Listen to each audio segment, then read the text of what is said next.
मित्र नमस्कार मित्र यापूर्वीच्या व्हिडिओमध्ये आपण ॲक्टिव्ह व्हॉइस आणि पॅसिव्ह व्हॉइस याची ओळख करून घेतली। ॲक्टिव्ह व्हॉइस म्हणजे काय आणि पॅसिव्ह व्हॉइस म्हणजे काय। ॲक्टिव्ह व्हॉइस म्हणजे काय की जेव्हा एखाद्या वाक्यातील क्रियापद हे त्या कर्त्याला मुख्य मानून प्रमुख मानून त्यानुसार बदलत असते तेव्हा त्या वाक्यामध्ये ॲक्टिव्ह व्हॉइस असतो। आणि पॅसिव्ह व्हॉइस म्हणजे ज्या वाक्यामध्ये कर्त्यापेक्षा त्याने केलेल्या क्रियेला किंवा त्याच्या कर्माला हे महत्त्व असते आणि कर्म सुरुवातीला घेऊन त्यानुसार वाक्याचं क्रियापद बदलत असतं तेव्हा पॅसिव्ह व्हॉइस असतो। आणि हेही आपणास माहीत आहे की ॲक्टिव्हचे पॅसिव्हमध्ये रूपांतर फक्त ट्रान्झिटिव्ह व्हर्ब असतानाच करता येते। जेव्हा क्रियापद हे सकर्मक असते ट्रान्झिटिव्ह असते तेव्हाच आपण ॲक्टिव्हचे पॅसिव्हमध्ये रूपांतर करू शकतो। टेन्स शिकत असताना आपण पाहिले की 3 टेन्सचे एकूण 12 उपप्रकार आहेत। काळाच्या एकूण 12 उपप्रकारापैकी फक्त 8 उपप्रकारात आपण ॲक्टिव्हचे पॅसिव्ह व्हॉइसमध्ये रूपांतर करू शकतो। त्यातील कोणते काळ आहेत की ज्याचं आपण ॲक्टिव्ह मधून पॅसिव्ह मध्ये रूपांतर करू शकत नाही, तर ते आहेत present perfect continuous tense, past perfect continuous tense, future continuous tense आणि फ्युचर परफेक्ट कंटिन्युअस टेन्स।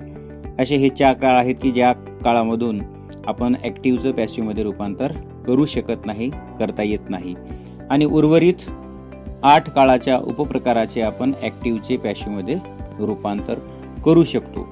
तर आजच्या या व्हिडिओमधून आपण प्रेझेंट टेन्सचे पॅसिव्ह व्हॉइस कसे करायचे। जेव्हा एखादे वाक्य प्रेझेंट टेन्स मध्ये असेल तर तेव्हा त्याचे आपण पॅसिव्ह व्हॉइस कसे करायचे हे पाहू। सुरुवातीला पाहूया सिंपल प्रेझेंट टेन्स, साधा वर्तमान काळ। सिंपल प्रेझेंटचं ॲक्टिव्हचं सूत्र किंवा ॲक्टिव्हचा फॉर्म्युला आपण पाहिला तर तो असा असेल S + V + O subject plus verb plus object अशी ही रचना ॲक्टिव्हची असते। आणि हेच जेव्हा आपल्याला पॅसिव्ह करायचं असेल तर पॅसिव्हचं सूत्र याप्रमाणे असेल। सुरुवातीला सब्जेक्ट ऐवजी ऑब्जेक्ट घ्यायचा, ऑब्जेक्ट प्लस प्रेझेंटसाठीची टू बीची सहाय्यकारी क्रियापदे एम, इज किंवा आर वाक्यातील कर्मानुसार प्लस V3 प्लस बाय आणि प्लस यस हे शेवटी राहील, म्हणजे कर्ता कर्माच्या जागी आणि कर्म कर्त्याच्या जागी। उदाहरणार्थ वी डिमांड ॲन इन्क्वायरी, जर ॲक्टिव्हचं वाक्य आपण पाहिलं तर त्याचं पॅसिव्ह कसं होईल। सब्जेक्ट आहे वी, डिमांड व्हर्ब आहे आणि ॲन इन्क्वायरी ऑब्जेक्ट आहे। तो ऑब्जेक्ट सब्जेक्टच्या जागी आणि सब्जेक्ट ऑब्जेक्टच्या जागी घ्यावा लागेल, म्हणून वाक्याची सुरुवात होईल ॲन इन्क्वायरीने। ॲन इन्क्वायरी इज, आता डिमांडचं V3 करायचे म्हणून डिमांडेड, त्यानंतर बाय आणि वीची द्वितीय विभक्ती us. An inquiry is demanded by us हे त्याचं पॅसिव्ह व्हॉइस होईल। किंवा आणखी एक उदाहरण पाहू आपण, ही राईट्स अ लेटर। आता यामध्ये ही सब्जेक्ट, राईट्स व्हर्ब आणि ऑब्जेक्ट आहे अ लेटर। तर ह्याचं पॅसिव्ह मध्ये रूपांतर करताना सुरुवातीला object a letter, is a letter singular असल्यामुळे इज, राईटचं रिटर्न, बाय आणि हीचं हिम। किंवा आणखी एक उदाहरण पाहू आपण, my friends trust me. My friends subject, trust verb आणि मी ऑब्जेक्ट आहे। तर हे जेव्हा आपण पॅसिव्ह मध्ये रूपांतर करू तर मीचा आपल्याला आय करावा लागेल, म्हणून I am trusted by my friends असं हे त्याचं पॅसिव्ह मध्ये रूपांतर होईल। यानंतर आता प्रेझेंट कंटिन्युअस टेन्सचं पॅसिव्ह कसं करायचं ते पाहू। प्रेझेंट कंटिन्युअस टेन्सचं सूत्र आहे ॲक्टिव्हचं subject plus am, is, are plus व्हर्बला ING प्लस ऑब्जेक्ट। हे जेव्हा आपण पॅसिव्ह मध्ये रूपांतर करू तर पॅसिव्हचं सूत्र असं आहे object plus am, is, are plus being plus V3 plus by plus S. उदाहरणार्थ आता एक उदाहरण पाहू आपण, he is writing a letter. तर त्याचं पॅसिव्ह व्हॉइस कसं होईल, ऑब्जेक्टच्या जागी सब्जेक्ट आणि सब्जेक्टच्या जागी ऑब्जेक्ट, म्हणून a letter is being written by him. किंवा दुसरं उदाहरण पाहू आपण, Star Plus is showing all the matches live. Star Plus subject आहे, इज शोईंग व्हर्ब आणि ऑल द मॅचेस हा ऑब्जेक्ट आहे। ऑब्जेक्ट हा कधी एक शब्द किंवा त्यापेक्षा जास्त म्हणजे फ्रेज किंवा क्लॉजही असू शकतो। अशा वेळी तो संपूर्ण क्लॉज वाक्याच्या सुरुवातीला घ्यायचा, म्हणून या वाक्याचं पॅसिव्ह व्हॉइस होईल ऑल द मॅचेस आर। आता आर का घेतला आपण, स्टार प्लस हे एक सिंग्युलर होतं तेव्हा इज होतं आणि ऑल द मॅचेस प्लुरल आहे, अनेक वचने आहे म्हणून इथं आर घेतला आपण. All the matches are being shown live on Star Plus, हे त्याचं पॅसिव्ह व्हॉइस झालं. यानंतर पाहूया प्रेझेंट परफेक्ट टेन्स चे पॅसिव्ह व्हॉइस. आता प्रेझेंट परफेक्टचं सूत्र, ऍक्टिव्हचं सूत्र आहे सब्जेक्ट प्लस हॅव किंवा has plus V3 plus O. आणि हे जेव्हा आपण पॅसिव्ह मध्ये रूपांतर करू तर पॅसिव्हचं सूत्र असं असेल ऑब्जेक्ट प्लस हॅव किंवा has plus been plus V3 plus by plus S. आता उदाहरण पाहू आपण. He has written a letter, हे ऍक्टिव्हचं वाक्य आहे, तर ते पॅसिव्ह मध्ये रूपांतर केल्यावर कसं होईल, सब्जेक्टच्या जागी ऑब्जेक्ट आणि ऑब्जेक्टच्या जागी सब्जेक्ट, म्हणून वाक्याची सुरुवात होईल अ लेटरने. A letter has been written by him. हिचं जेव्हा पॅसिव्ह मध्ये रूपांतर करतो तेव्हा हिम होतं. किंवा आणखी एक उदाहरण पाहू आपण. Teacher has struck his name off the Rolls.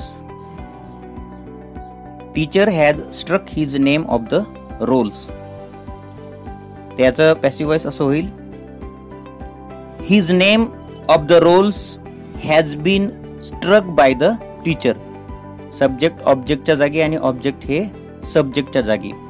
याप्रमाणे आपल्याला ऍक्टिव्हचे पॅसिव्ह मध्ये रूपांतर करता येतं. आणि यानंतर प्रेझेंट मधला शेवटचा जो काळ आहे प्रेझेंट परफेक्ट कंटिन्युअस टेन्स, तो त्याचा पॅसिव्ह व्हॉइस करता येत नाही, हे आपण नेहमी लक्षात असू द्या. आणि यासोबतच आपण आता प्रेझेंट मध्ये असणाऱ्या प्रश्नार्थक वाक्याचं पॅसिव्ह व्हॉइस कसं करायचं ते पाहू. तो प्रश्न हा व्हर्बल क्वेश्चन असतो, तर अशा प्रश्नाचे आपण पॅसिव्ह व्हॉइस कसे करायचे. सुरुवातीला पाहू सिंपल प्रेझेंट टेन्स मधील प्रश्नांचं पॅसिव्ह व्हॉइस मध्ये रूपांतर कसं करायचं. तर सिंपल प्रेझेंटचं इंट्रोगेटिव्ह सेंटेन्सचं सूत्र याप्रमाणे असेल. ऍक्टिव्हचं डू किंवा does plus S plus V1 plus O आणि शेवटी क्वेश्चन मार्क. तर हे जेव्हा आपण पॅसिव्ह मध्ये रूपांतरित करू तेव्हा पॅसिव्हचं सूत्र सिंपल प्रेझेंटचं असं असेल एम इज किंवा are plus object plus V3 म्हणजेच past participle of the verb plus by plus S आणि शेवटी क्वेश्चन मार्क. तर उदाहरण पाहू आपण एक. Does he count money question mark. Simple present मधलं प्रश्नार्थक वाक्य. आता ह्याचं पॅसिव्ह व्हॉइस कसं होईल is money counted by him. सब्जेक्टच्या जागी ऑब्जेक्ट आणि ऑब्जेक्टच्या जागी सब्जेक्ट घेतला. वाक्याची सुरुवात एम इज किंवा आर यापैकी योग्य ते सहाय्यकारी क्रियापद वापरून झाली. आता यानंतर आणखी एक उदाहरण पाहू. Do they give any discount. वाक्याची सुरुवात डू ने झालेली आहे म्हणून हा सिंपल प्रेझेंट आहे. तर आपण आता यातील आपल्याला सब्जेक्ट व्हर्ब आणि ऑब्जेक्ट हे शोधावं लागेल. यातील सब्जेक्ट आहे दे, गिव्ह व्हर्ब आहे आणि एनी डिस्काउंट हे काय आहे ऑब्जेक्ट आहे. तर ऑब्जेक्ट सब्जेक्टच्या जागी आणि सब्जेक्ट ऑब्जेक्टच्या जागी. आणि ह्यासाठीचं टू बीचं सहाय्यकारी क्रियापद पॅसिव्ह साठी घेत असतो आपण एम इज किंवा आर. तर इथं एनी डिस्काउंट सिंग्युलर असल्यामुळं कर्म, त्यासाठी आपल्याला इज घ्यावं लागेल आणि इज हे नेहमी वाक्याच्या सुरुवातीला ठेवावं लागेल कारण ते प्रश्नार्थक वाक्य आहे. म्हणून या वाक्याचं पॅसिव्ह व्हॉइस कसं होईल is any discount given by them. हा झाला त्याचा पॅसिव्ह व्हॉइस. किंवा आणखी एखादं उदाहरण पाहू आपण. एक उदाहरण आहे does Vikram watch a movie. आता डज ने सुरुवात आहे म्हणजे हा सिंपल प्रेझेंट आहे आणि ह्या वाक्याचं जेव्हा आपण पॅसिव्ह करू तेव्हा ते असं होईल is a movie watched by Vikram आणि शेवटी क्वेश्चन मार्क. प्रश्नार्थक वाक्य आहे. डू डज डीड ही जी सहाय्यकारी क्रियापदे असतात तर ती पॅसिव्ह मध्ये करताना काढून टाकावी लागतात आणि त्यासाठी पॅसिव्ह मध्ये येणारी टू बी ची योग्य ते सहाय्यकारी क्रियापदं घ्यावी लागतात. म्हणून आपण वाक्याची सुरुवात इज ने केली. Is a film watched by Vikram. असेच बदल प्रेझेंट कंटिन्युअस टेन्स मधील प्रश्नात ऍक्टिव्हचे पॅसिव्ह करताना सुद्धा करावे लागतील.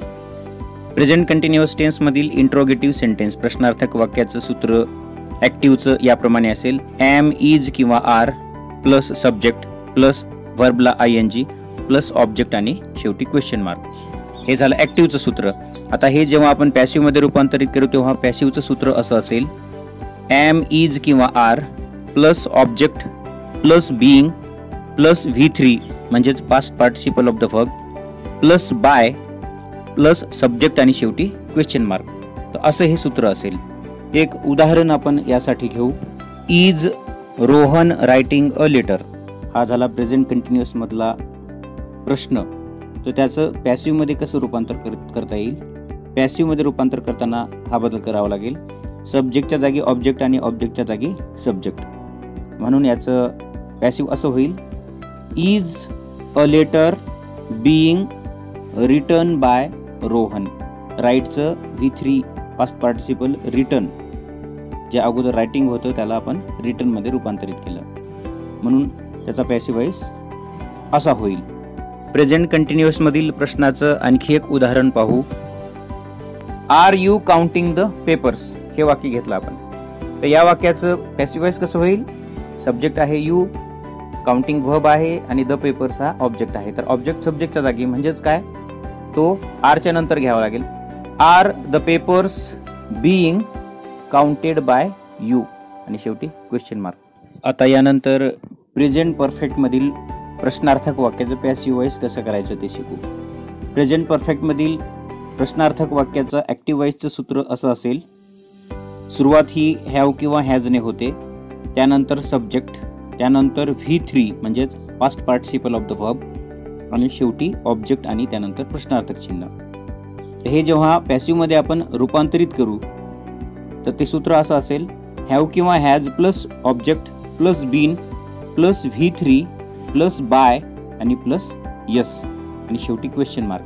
आता एक उदाहरण आपण पाहू. Have they completed the work हा ऍक्टिव्ह मधील प्रश्न आहे प्रेझेंट परफेक्टचा. तर त्याचं पॅसिव्ह कसं होईल. Has the work been completed by them. नंतर आणखी एक उदाहरण पाहू आपण. Has someone verified all the bills हे वाक्य आहे. तर ह्याचं पॅसिव्ह व्हॉइस असं होईल. Have all the bills been verified. आता यातील समवन हा अनिश्चित करता असल्यामुळे आपण तो पॅसिव्ह व्हॉइस मध्ये वगळला आहे, त्याची आवश्यकता नाही. Has Prasad finished the work question mark. Has Prasad finished the work. आता ह्याचं पॅसिव्ह करताना हॅज हे वाक्याच्या सुरुवातीलाच राहील. सब्जेक्ट ऑब्जेक्टच्या जागी आणि ऑब्जेक्ट हे सब्जेक्टच्या जागी. म्हणून has the work been finished by Prasad आणि शेवटी क्वेश्चन मार्क. तर मित्र, अशा प्रकारे आपण प्रेझेंट टेन्स मध्ये प्रेझेंटच्या तीनही प्रकारामध्ये ऍक्टिव्हचं पॅसिव्ह कसं करायचं आणि प्रश्नार्थक वाक्याचं सुद्धा ऍक्टिव्हचं पॅसिव्ह कसं करायचं हे शिकलं. यानंतरच्या व्हिडिओमध्ये आपण शिकणार आहोत पास्ट टेन्स मध्ये पास्ट टेन्सच्या विविध उपप्रकारात ऍक्टिव्हचे पॅसिव्ह कसं करायचं ते. तोपर्यंत नमस्कार. व्याकरणाचे नवनवीन अपडेट्स मिळवण्यासाठी चॅनल सबस्क्राईब करायला विसरू नका. धन्यवाद.